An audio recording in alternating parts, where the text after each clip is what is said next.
একবার আল্লাহর অস্তিত্বে অস্বীকারী এক নাস্তিকের সাথে আমাদের ইমাম হজরত আবু হানিফা রাদিয়াল্লাহু আনহু এর মুনাজেরা হয়েছিল। মুনাজেরার বিষয় ছিল পৃথিবীর কোনো সৃষ্টিকর্তা আছে কিনা। এত বড় ইমামের সাথে এ গুরুত্বপূর্ণ বিষয়ের মুনাজেরা দেখার জন্য শত্রু মিত্র সবাই যথাসময়ে মুনাজেরার স্থানে সমবেত হয়ে গেল। নাস্তিক লোকটিও যথাসময়ে পৌঁছে গেল, কিন্তু হজরত ইমাম আজম নির্ধারিত সময়ের অনেক দেরিতে সমাবেশে তশরিফ আনলেন। নাস্তিক পণ্ডিত ব্যক্তিটি জিজ্ঞাসা করলেন, আপনি এত দেরি করলেন কেন? তিনি বললেন, জঙ্গল দিয়ে আসার সময় এক অদ্ভুত ঘটনা চোখে পড়ল, সেটা দেখে আমি আশ্চর্য হয়ে ওখানে থমকে দাঁড়িয়েছিলাম। ঘটনাটি হল, নদীর কিনারে একটি বৃক্ষ ছিল। দেখতে দেখতে সেই বৃক্ষ নিজেই কেটে পড়ে গেল, এরপর নিজেই তক্তায় পরিণত হল।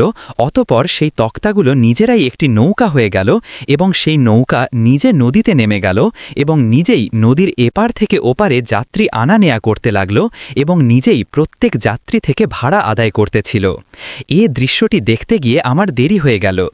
নাস্তিক পণ্ডিত এটা শুনে অট্টহাসি দিল এবং বলল, আপনার মতো একজন বুজুর্গ ইমামের পক্ষে এরকম জঘন্য মিথ্যা বলা খুবই আশ্চর্যের ব্যাপার। এরকম কি নিজে নিজে কিছু হতে পারে?